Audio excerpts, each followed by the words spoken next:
हरे कृष्ण कृष्ण कृष्ण हरे हरे, हरे राम राम राम हरे हरे।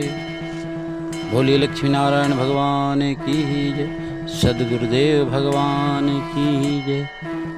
आइए जानते हैं, हर पुरुष अपने प्रेयसी के अधीन ही रहते हैं। जिस प्रकार नारायण लक्ष्मी के और तुलसी के बिना एक क्षण नहीं रह सकते हैं, क्योंकि तुलसी भगवान के प्रेयसी है। कभी कभी तुलसी जो है ठाकुर के बिना न तुलसी रह सकती है, और ठाकुर जो है तुलसी के बिना नहीं रह सकती है। एक बार की बात, जलंधर जो वृंदा के पति और जलंधर महा क्रूर राक्षस, देवताओं के दुश्मन, भोले बाबा से दुश्मनी किया और लड़ाई करने के लिए रणभूमि में जाता। लेकिन नारायण के कृपा के बिना, यानी भोलेनाथ हार जाते। एक दिन भोले बाबा नारायण के पास गए, बोले इस जलंधर को कैसे मारा जाए। भगवान ने कहा, जब तक वृंदा के सतीत्व रहेगा जलंधर नहीं मारा जा सकता है। तो भगवान भोलेनाथ बोले कि आप जो है वृंदा के सतीत्व को भंग करें। बोले कि वृंदा पतिव्रता नारी है, उसके श्राप से वंचित नहीं हो सकता हूँ, इसलिए उसे बचने के लिए भी उपाय करना पड़ेगा। भगवान भोलेनाथ जी की आग्रह अनुनय विनती पर भगवान नारायण आज जलंधर का भेष बनाते हैं, और जलंधर जो है युद्ध करने के लिए रणभूमि में निकल पड़ता है। और इधर नारायण जलंधर के भेष में आप पधारते हैं वृंदा के आश्रम में, वृंदा के महल में। वृंदा ने स्वागत करती है और कही, हे प्राणनाथ, आप युद्ध करने के लिए गए थे और इतनी जल्दी कैसे पधार गए? क्या कोई व्यवधान आ गया? भेष बनाए जलंधर नारायण ने कहा, हे प्रिया, आज मेरा युद्ध करने की विचार नहीं है, इसलिए मैं आज तो विश्राम करना चाहता हूं।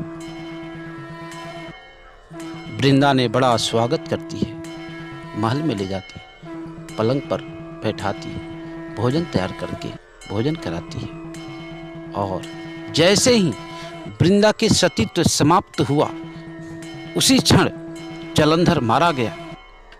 और जलंधर के मरते ही जलंधर की एक दाहिने भुजा वृंदा के सामने गिरता है। जलंधर के बाह को देख करके वृंदा समझ जाती है और तुरंत खड़े हो जाती है पलंग से, पूछती है, कौन हो? अपने रूप में आ जाओ।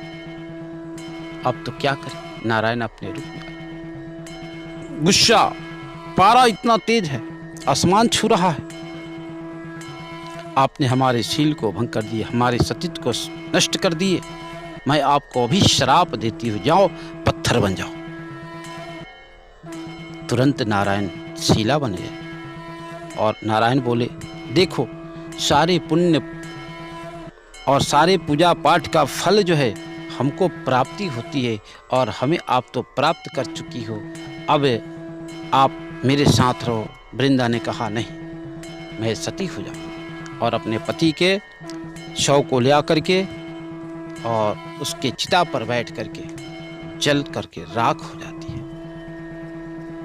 ये शालिग्राम भगवान को नहीं रहा गया और उस राख में जा करके लोटपोट होने लगे। देवताओं को नहीं रहा गया, देवताओं ऊपर से अमृत की बारिश करने लगे, और जितने वहाँ राख थे वे सब तुलसी के रूप में परिणत हो जाते हैं।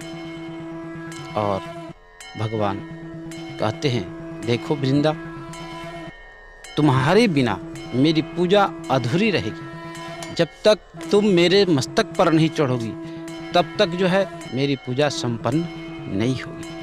तब से ठाकुर की जो पूजा होती है उस पूजा में अगर तुलसी पत्र नहीं रहे तो वह पूजन संपन्न नहीं होता है। तो ठाकुर की पूजन में एक ही रहे, तुलसी पत्र जरूरी है।